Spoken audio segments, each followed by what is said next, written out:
filme que consagrou o realizador Miguel Gomes no Festival de Cannes chega na próxima semana aos cinemas. Neste ensaio geral conversamos com o cineasta sobre Grand Tour. Mais à frente, as reaberturas do Museu de Lisboa, do MUD, o Museu do Design, e do Centro de Arte Moderna da Gulbenkian, num programa em que vai ficar a conhecer os cartazes do festival todos e dos sons no património e o Open House de Arqueologia. Seja bem-vindo ao ensaio geral regressado de férias. Sabemos quem é e como entrou no nosso país, Mr. Abbott. Será que nos poderá esclarecer sobre o que vem cá fazer? Recebeu o prémio de melhor realização no Festival Internacional de Cinema de Cannes. Grand Tour, do realizador português Miguel Gomes, chega ao grande ecrã na próxima quinta-feira e conta a história de Edward Abbott. Protagonizado por Gonçalo Waddington e Cristo Alfaiate, o filme explica o realizador, conta a história de um amor de perdição. A ideia inicial deste filme não nasceu comigo. Eu estava a ler um livro de um romancista inglês, que é o Somerset Maugham, onde ele descreve uma viagem que ele fez ao Camboja e à antiga Birmânia, e às tantas ele também descreve encontros com pessoas, e num desses encontros ele descreve que encontrou um inglês, alguém que trabalhava para a administração, na altura em que a Birmânia fazia parte do Império Inglês. Portanto, era um funcionário público, basicamente, desterrado na Birmânia e que estava noivo de uma senhora há vários anos. E ela estava em Londres e aguardavam o bom momento para se poderem casar. Mas esse bom momento nunca surgia, por vicissitudes várias, e às tantas ela perde a paciência, apanha um barco e vai ter com ele à Birmânia para se casar. E nessa altura, por razões que nem sequer estão muito explícitas, entra em pânico, acha que já nem se recorda da cara dela, entra em pânico, deixa-lhe uma mensagem e foge. Esse foi o ponto de partida para, a partir dessa situação e desses dois personagens, construir qualquer coisa sobre os homens e as mulheres. Nem pergunta para onde vamos agora. Ele é indiferente ao seu destino. Irei para onde me levarem. Meu caro senhor, estranhamente sinto-me em casa. 小無僧たちが北にある山中の寺に向かうことを決めたとき、エドワードも同行することにした。É um filme em que o espectador acompanha a deambulação de Edward pelo Oriente. Este funcionário público do Império Britânico foge da noiva Molly. Chega à Birmânia depois de uma viagem melancólica cheia de aventuras pela Ásia. Uma das coisas que me interessou, e por isso adotei este ponto de partida e esta história, onde de facto cada um dos personagens, ele e ela, o noivo e a noiva, percorrem milhares e milhares de quilómetros e atravessam países diferentes, seria impossível fazer em Portugal. Portanto, isso era algo que sempre me atraiu, essa ideia de fazer um filme em que alguém inicia um percurso, um trajeto e atravessa territórios muito diferentes, onde a geografia muda, onde o clima muda. Isso era qualquer coisa que me aliciava, não é? Desejo-lhe as maiores felicidades para o seu reinado. Agradeço-lhe a simpatia, embora me cumprimente. Como estivesse a ser coroado, apenas faço anos e estou muito feliz por isso. Entre esquemas de espionagem, uma realidade colonial em constante mudança, Grand Tour é um retrato do mundo filmado a preto e branco. É sobretudo uma opção prática, porque estamos a trabalhar com duas coisas completamente diferentes. Uma é a recriação da Ásia num estúdio, uma coisa completamente falsa, que quer ser visivelmente falsa, é um artifício, é cinema, não é vida, e passa-se em 1918, a parte com os atores do filme, com os personagens. E depois, digamos que a viagem que nós filmamos passa-se hoje, é contemporânea e é o mundo real, não é? Portanto, são duas matérias completamente diferentes e nós achamos que já eram suficientemente diferentes para que, se nós utilizássemos a cor, por exemplo, esse choque seria ainda mais violento. E, portanto, nós achamos que o preto e branco poderia tornar mais homogéneo, deslizar pelo filme fora. E ganhar o prémio em Cannes, o que é que isso significou para Miguel Gomes? Foi incrível ganhar esse prémio. O bom senso aconselha que nestas coisas dos festivais que nunca se espere nada, para não ficarmos desiludidos. Portanto, eu à partida nunca conto com nada. e, portanto, quando acontece é sempre uma boa surpresa. E neste caso foi uma surpresa incrível, que certamente me irá ajudar a continuar a trabalhar, a ajudar a fazer o próximo filme. Eu tinha um projeto que estava muito difícil de arrancar, um projeto muito pesado em termos orçamentais, um filme de guerra passado no Brasil, e estive vários anos a trabalhar e nunca foi possível arrancar com o filme por várias questões, mas uma delas é a questão financeira, e já existem sinais de que as perspectivas agora são mais risonhas depois deste prémio e depois deste filme. Grand Tour chega às salas de cinema a 19 de setembro.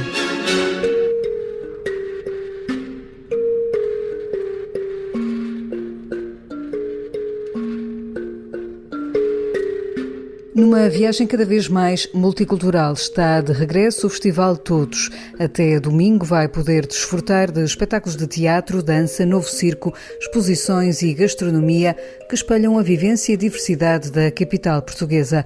Este ano, o Todos está em Arroios. Temos estado a trabalhar na zona que vai entre a Praça José Fontana, passando pelo Liceu Camões, Hospital Dona Estefânia, Jardim do Caracol, Mercado de Arroios e Alameda Dom Afonso Henriques, num eixo muito plano, onde as pessoas podem circular com bastante facilidade. É um eixo mais ou menos de 2 km e que se percorre muito bem, conforme as opções programáticas que os espectadores façam. Miguel Abreu é o diretor artístico do Festival Todos, que pretende ser um local de encontro e partilha. O Todos tem como principal missão sensibilizar os lisboetas para o encontro com pessoas de culturas terceiras, também europeias, mas essencialmente de países terceiros, com religiões, com hábitos gastronómicos, com práticas de socialização bastante diferentes das nossas, mas que no fundo se unem naquilo que é comum à humanidade, ao humanismo, à solidariedade, à compreensão que temos e devemos ter cada vez mais para vivermos todos entre iguais. E, portanto, nós recorremos às artes do teatro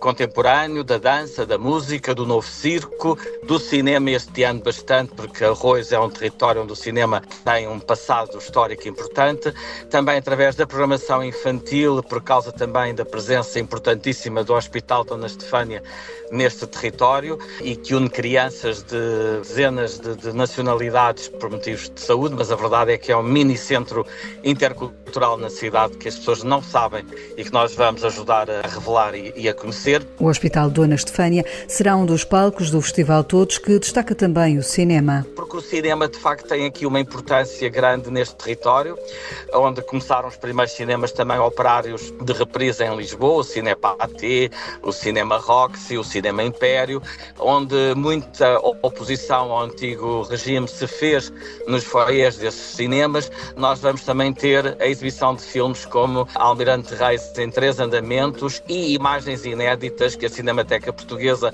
recolheu e que vai exibir para nós no auditório do Hospital Dona Estefânia, da construção do próprio Hospital Dona Estefânia e daquele bairro à volta. Mas também gostava de distinguir o espetáculo Diários das Bicicletas, que é um espetáculo de teatro em pad e paper, em pedonal. As pessoas têm que andar em vários trajetos pelo bairro, mas que põe o seu enfoque na figura dos condutores das Uber, que andam de bicicleta a distribuir porta a porta a comida que nós compramos com uma forma fácil e às vezes muito leviana, sem olhar para as pessoas que estão ali por trás. O Festival Todos, que vai na sua edição 16, tem assistido às mudanças multiculturais na cidade de Lisboa, e Miguel Abreu denuncia situações de racismo que o festival tenta combater através da cultura. Como exemplo dá o Hospital Pediátrico onde vão trabalhar e onde a convivência é um exemplo. Temos também a preocupação de fazer notar como, ainda por motivos de dor, as pessoas que se agregam no Hospital Dona Estefânia vêm de variedíssimos continentes, mas pela urgência em que os filhos estão, normalmente por razões de doença grave, se unem, pais muçulmanos com pais católicos, pessoas do Nepal com pessoas da China e de Portugal inteiro, dos PALOP. É aí nesse mar de dor demonstra que quando o ser humano se olha bem para si, somos de facto todos iguais, e ali a dor suprime qualquer outra diferença de nacionalidade ou de religião. E portanto eu acho que, apesar de ser uma comunidade de dor, aquilo que se passa no Hospital Dona Estefânia é um murro no estômago para nós que só pensamos em certas realidades quando estamos em estado de aflição. Era bom que em estado de alegria também pensássemos um pouco mais naqueles que nos rodeiam e que chegam aqui a Portugal, muitas vezes de forma completamente caótica, como os refugiados que recebemos recentemente. Não se esqueça, o programa do Festival Todos está disponível na internet, é só escolher o que quer ver até domingo.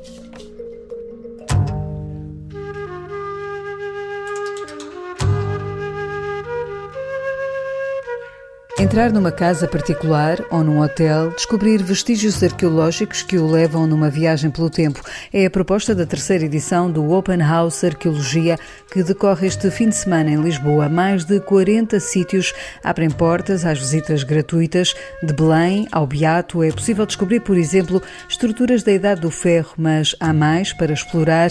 Lídia Fernandes, arqueóloga e coordenadora do Museu de Lisboa Teatro Romano, explica que estas serão visitas guiadas. Através de pequenas visitas guiadas, algumas não são assim tão pequenas, algumas são um pouco maiores, têm uma duração de 1 hora, mas que são sempre guiadas por especialistas, na maior parte dos casos por arqueólogos, onde é possível descobrir a história de Lisboa. E isto passa por encontrar estruturas arqueológicas que estão musealizadas em diversos sítios, quer se trate de hotéis, de parques de estacionamento, de casas particulares, de lojas, enfim, um sem número de locais que conservam no seu interior estruturas arqueológicas de distintas cronologias. Sábado e domingo poderá assim descobrir alguns espaços onde de outra forma seria difícil entrar. São casas que pertencem a alguém e que, portanto, é impossível visitar noutra altura qualquer. Nós temos a mais-valia de, no caso destas casas particulares, se localizarem junto ao Museu de Lisboa Teatro Romano e serem locais que os técnicos do museu intervencionaram arqueologicamente, e dada esta convivência muito frutífera com os proprietários e muito boa, conseguimos que abram as suas casas e, portanto, em pequenas visitas, pessoas podem entrar no seu interior e assistir a uma explicação sobre aquilo que estão a ver. O Open House Arqueologia vai proporcionar uma viagem a várias épocas, mas o período romano impõe-se, diz Lídia Fernandes, do Museu de Lisboa. Claro que a época romana, em relação ao teatro romano, é a cronologia que dá o mote, não é? Portanto, o Museu de Lisboa Teatro Romano também está aberto a estas visitas gratuitas, mas dentro do próprio museu existe uma casa pré-pombalina, portanto do século XVII, primeira metade do século XVIII,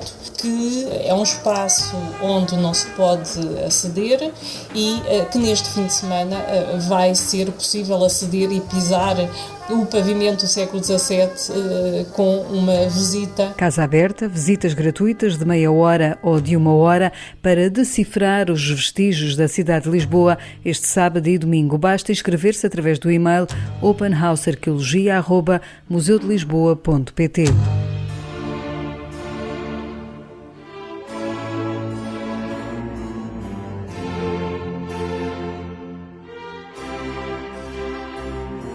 Novas salas, novas peças e novos temas. É o que pode explorar numa visita ao Museu de Lisboa, no Palácio Pimenta. Ontem foi inaugurada a nova exposição permanente que traz o museu até ao século XX em 11 salas totalmente renovadas. A história de Lisboa é contada desde o século XVII e até aos dias de hoje através de 300 peças, algumas delas obras de artistas de renome como Almada Negreiros, Abel Manta, Bordal Pinheiro ou o arquiteto Santiago Calatrava. Entre as novidades vai poder ver, por exemplo, uma curiosa cabeça de bastão em ouro, marfim, diamantes e pedras preciosas, encontrada em 1989 numas escavações de uma casa destruída pelo terremoto de 1755. Joana Sousa Monteiro, diretora do museu, explica que nova proposta expositiva é esta. Iremos dar continuidade à história a partir do século XVII, ao período filipino. Avançamos pelo terremoto e pela reconstrução pombalina. Depois temos como a grande novidade ter patente bens artísticos e documentais relativos a todo o século XIX e a todo o século XX, que não existia, era inexistente na exposição antiga. E terminamos então com a última grande alteração urbanística de Lisboa até hoje, que é com o Parque das Nações. São ao todo cerca de 300 peças, um pouco menos de metade das quais ou nunca antes expostas ou raramente expostas apenas a título pontual. No museu vai poder ver, por exemplo, as maquetes da Expo 98 e da GAR do Oriente, mas há outras novidades aqui apontadas pela diretora. Daremos destaque, através de alguma iconografia que está patente nas nossas coleções, à presença africana na população de Lisboa e nas profissões ou nas funções que eles desempenhavam, nomeadamente nos séculos XVII e XVIII. Também a Inquisição vai ter novas peças. Será exposto uma série de gravuras e litografias que são bem expressivas da importância que a Inquisição teve no país, nomeadamente nos séculos XVII e XVIII, e em particular, muito em particular em Lisboa, onde estava o Palácio da Inquisição e onde se passavam os principais autos de fé e rituais. Depois avançamos pelo tempo de Dona Maria com a continuação da reconstrução de Lisboa. Dou nota de que pela primeira vez teremos expostos os originais dos 6 planos para a reconstrução de Lisboa, sob a orientação naturalmente do Marquês de Pombal e do grande engenheiro mor Manuel da Maia, com o Carlos Mardel e Eugênio dos Santos. Esta atualização de conteúdos mostra fotografias, maquetas, pinturas, esculturas, peças de mobiliário, gravuras e cerâmica com um novo enquadramento que há quase 10 anos estava a ser trabalhado. Esta nova exposição, que é, como verão todos, multifacetada, conjuga um discurso narrativo cronológico com as grandes obras de grandes artistas, com depois detalhes de documentos, de discursos na primeira pessoa, de testemunhos, de personagens, das pessoas, não só dos famosos, como das vivências dos residentes de Lisboa. Toda esta nova dimensão historiográfica que agora damos à exposição permanente do Museu de Lisboa aproxima mais todo e qualquer visitante da sua Lisboa, da vivência no presente. Motivos de sobra para dar um salto ao renovado Museu de Lisboa Palácio Pimenta no Campo Grande.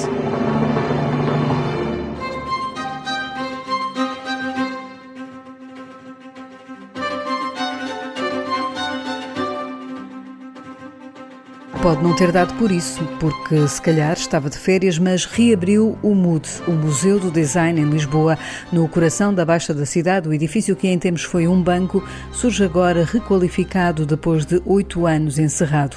Ao público, explica a diretora Bárbara Coutinho, querem dar a conhecer o valor do edifício que preserva memórias de outros tempos, antes mesmo de ser habitado pela exposição permanente. Nós sempre consideramos, quem se recorda das anteriores exposições que realizámos aqui entre 2009 e 2016, sempre sentimos e sempre tomámos o edifício como uma manifestação da política museológica e como um conteúdo museológico em si mesmo.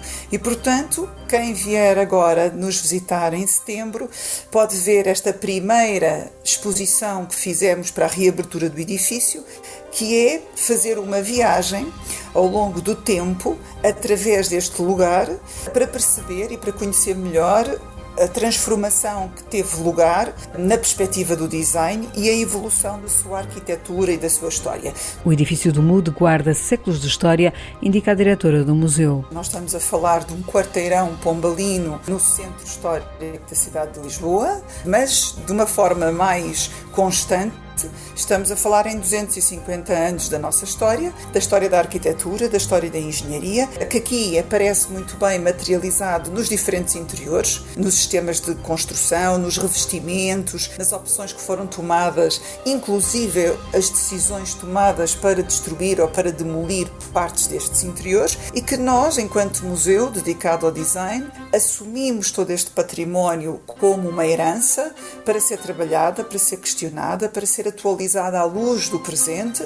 Mais à frente, a 24 de outubro, o MUD abrirá a primeira exposição de longa duração com o espólio de design. Vamos então, a partir de 24 de outubro, mais do que mostrar, é propor uma releitura da história do design e do seu património discursivo, mais do que querer pontuar com os ícones do design existentes no nosso acervo e nas suas várias coleções. Aqui o que se pretende, com uma seleção de peças peças de design de produto, design de moda, design gráfico, design de interiores, a joalharia contemporânea e também com a chegada de alguma seleção de peças do nosso crescente acervo documental e arquivístico, o que se pretende, dizia eu, é colocar em debate como é que foi sendo considerado ao longo dos tempos o passado e o futuro e como é que até alguns futuros alternativos foram pensados ao longo da evolução, mas que não tiveram seguimento. Portanto, também é muito importante nesta exposição de longa duração a forma como estamos a assumir a evolução do design e da cultura material em Portugal, integrada na evolução internacional, e por isso, pela primeira vez, haverá núcleos que apresentam o design português com uma maior presença e contextualização histórica. Tome nota para regressar ao MUD a 24 de outubro.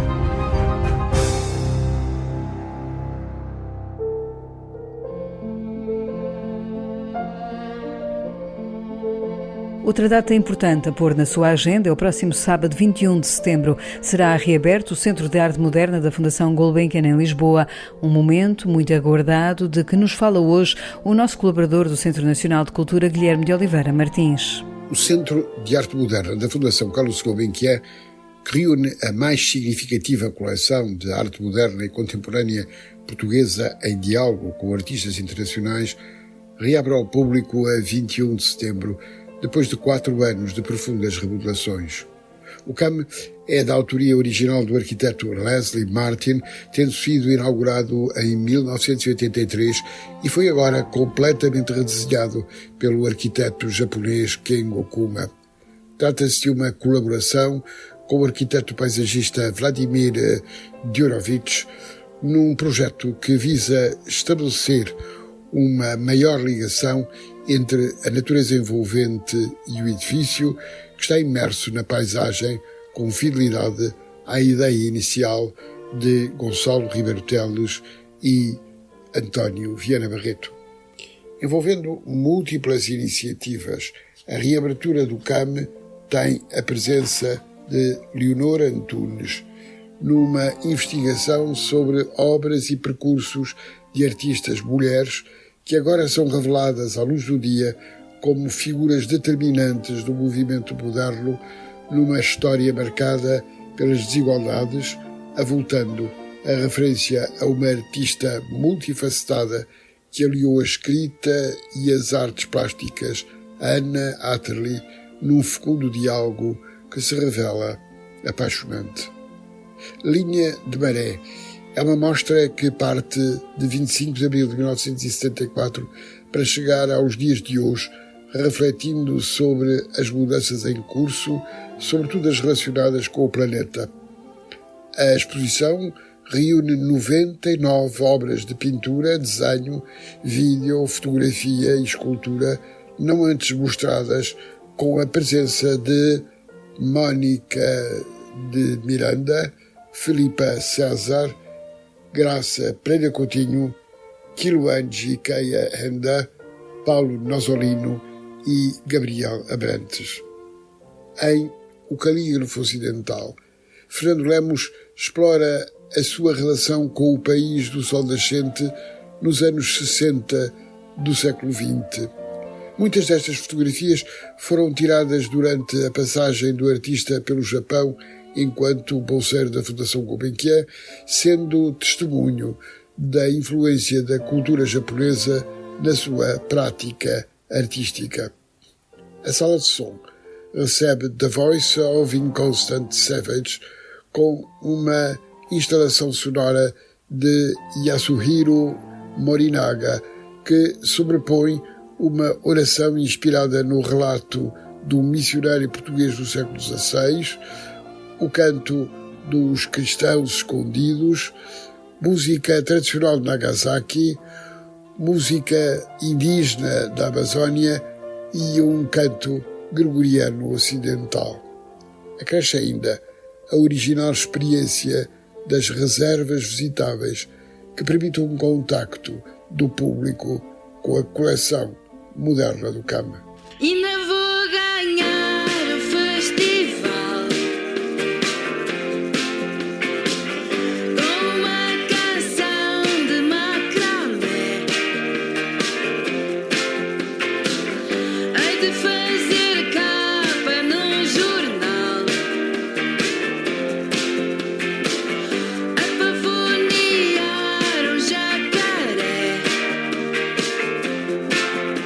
fechar, uma sugestão musical para o Norte. De 27 de setembro a 16 de novembro, o Festival Sons no Património vai levar artistas como Lena D'Água, Benjamin, Cili, Luís Peixoto ou GP Simões a espaços de 17 municípios da área metropolitana do Porto. É um pretexto para fazer entrar o público em locais do património português. Vai poder assistir a concertos no Castelo de Santa Maria da Feira, logo na abertura. Depois terá, por exemplo, dia 4 de outubro, os Clube Macumba, na Quinta de Fora da Escola Profissional Agrícola Conde São Bento, em Santo Tirso. Ao dia 11 de outubro, o concerto de Lena D'Água e Benjamin no Coreto do Largo da Alumieira, em Oliveira das Meias. É com a voz de Lena D'Água que fechamos o ensaio geral de hoje, que teve sonorização de José Luís Moreira. Voltamos de hoje a 8 dias. Boa noite e bom fim de semana.